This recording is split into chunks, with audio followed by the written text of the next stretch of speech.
Chapitre 44. Le retour des vaincus.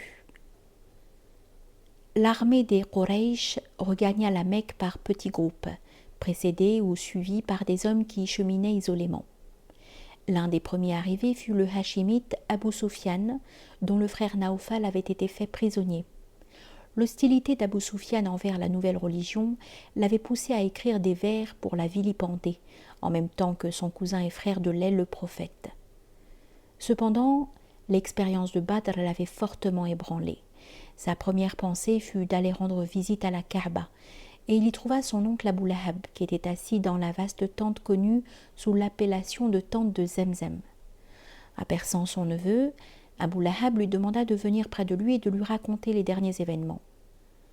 « La chose se ramène à ceci, déclara Abu Sufyan.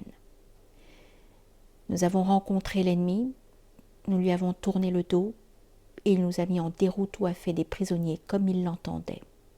Et pourtant je ne puis jeter le blâme sur aucun de nous, car nous n'avions pas en face de nous nos seuls adversaires, mais également des hommes habillés de blanc, montés sur des chevaux, puis qui galopaient entre le ciel et la terre, qui n'épargnaient rien ni personne et contre qui rien ne pouvait prévaloir. Dans un coin de la tente était assise el-Fadl, et avec elle Abu Rafi'a, l'un des esclaves de Abbas qui était en train de fabriquer des flèches. L'un et l'autre étaient musulmans, mais ils avaient gardé leur islam secret, sauf vis-à-vis de quelques intimes. Abu Rafi'a ne put cependant pas contenir sa joie à l'annonce de la victoire du prophète, et lorsqu'il entendit parler des hommes en blanc évoluant entre ciel et terre, il s'écria sur un ton émerveilleux et triomphant « C'étaient les anges !» Sur-le-champ, Abu Lahab fut saisi d'un accès de rage et frappa Abu Rafi'a violemment au visage, lui infligeant une profonde blessure.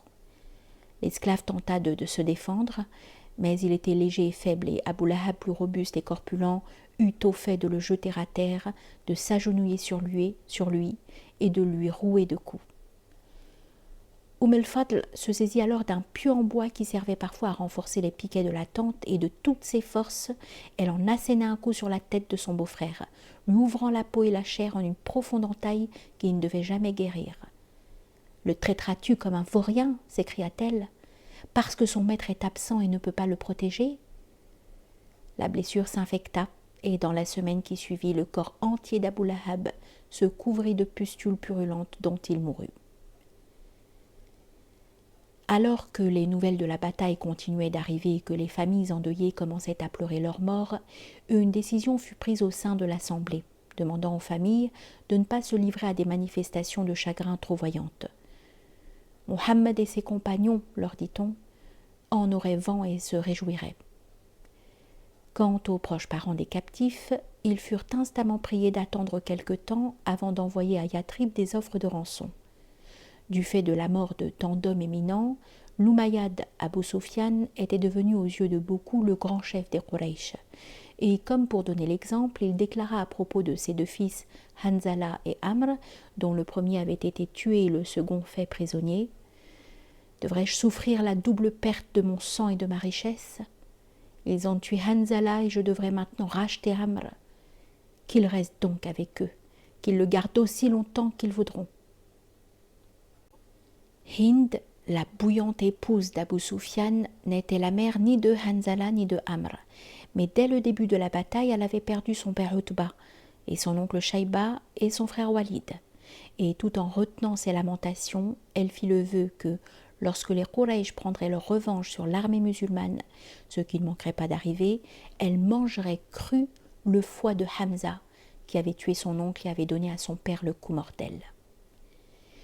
Quant à la riche cargaison apportée par la caravane qu'Abu Sufyan avait conduite en sécurité à la Mecque, il fut décidé à l'unanimité dans l'Assemblée que tous les bénéfices que l'on en tirerait serviraient à lever une armée si nombreuse et si puissamment équipée que Yathrib n'aurait aucune chance de lui résister.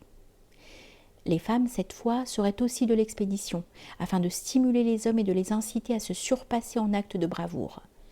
Il fut aussi convenu, dans le même esprit, que l'on enverrait des émissaires aussi nombreux aux nombreuses tribus alliées de toute l'Arabie afin de leur demander de participer au combat en leur exposant les raisons péremptoires, du moins aux yeux des Quraysh, pour lesquels les disciples de la nouvelle religion devaient être considérés comme l'ennemi commun. S'ils obéirent à la prescription de l'assemblée interdisant les lamentations, la plupart des Quraysh passèrent outre en ce qui concerne la décision de ne pas racheter les captifs, et l'on vit bientôt des hommes de presque chaque clan se rendre à Médine afin de négocier avec les musulmans la libération d'un ou plusieurs de leurs parents ou alliés. Abu Sufyan, quant à lui, ne revint pas sur sa parole, mais à l'occasion du pèlerinage suivant, il s'empara d'un pèlerin venu de l'oasis, un vieillard des Haus, et dit qu'il ne le laisserait pas repartir tant que son fils Amr ne lui aurait pas été rendu. Sur les instances de la famille du pèlerin, le prophète donna son consentement pour que l'échange ait lieu.